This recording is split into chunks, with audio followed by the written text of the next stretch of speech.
One of the most interesting things about these Sergio Leone spaghetti westerns is the way the man with no name moves through varying adventures with very little agenda of his own. He's helping people. He's not helping people. He's trying to find gold. He's trying to find treasure. But really, he's moving through life without much agenda. What we see with Mozzman is that Mozzman does not have a great deal of agenda of his own, or at least not one that we can see as the audience.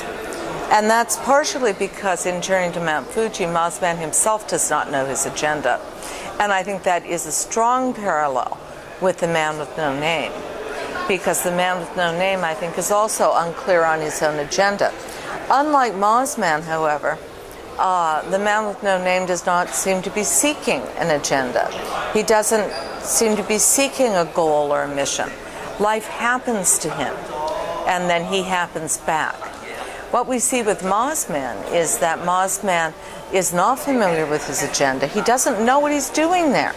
He doesn't know what his mission is. But Mozzman is actively seeking his mission.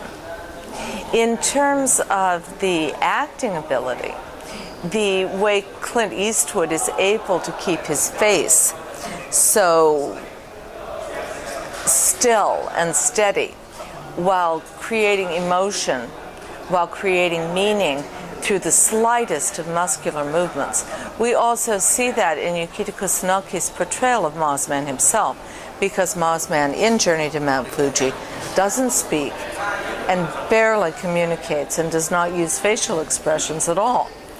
As we see this, we see again a reactive presence that also acts when acted upon.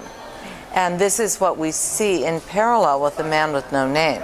Actually, Clint Eastwood would have been, at a different age, a good choice to play Mozzman, because he has that ability to keep his face entirely steady, entirely a poker face, yet convey very significant emotion through the simplest of muscle movements, a twitch of the mouth, a lift of an eyebrow. Mozzman doesn't even do that. And yet, Mozzman is also able to communicate emotion, action, reaction. And that's really a tribute to Kusunoki's ability as an actor.